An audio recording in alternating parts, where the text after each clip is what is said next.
Le Mali suspend LCI, la chaîne française de la propagande anti-russe.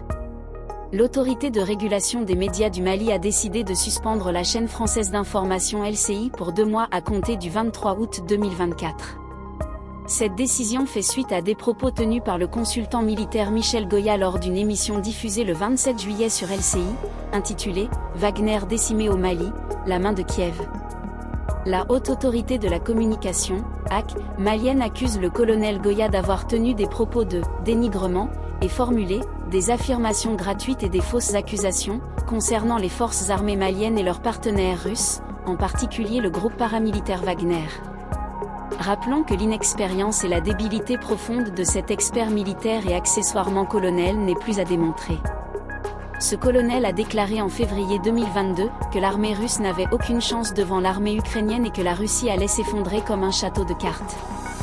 Bravo colonel! Il aurait mieux fait de lire et d'écouter le colonel Jacques Beau, celui-ci un vrai, qui a prédit à la virgule près ce qui allait se passer entre l'Occident et la Russie en Ukraine. N'est pas colonel ni expert militaire qui veut.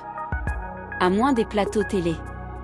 En tout cas, la Haute Autorité de la Communication affirme également que l'inénarrable colonel Goya a incité à soutenir ouvertement le terrorisme sous prétexte de soutenir l'Ukraine contre la Russie. Ces déclarations surviennent dans un contexte de tensions croissantes au Mali, où l'armée malienne et les combattants de Wagner ont subi des revers dans des affrontements avec des séparatistes et des djihadistes dans le nord du pays. Ces événements ont également été marqués par l'implication de l'Ukraine dans le soutien aux groupes armés, ce qui a conduit à la rupture des relations diplomatiques entre le Mali et l'Ukraine.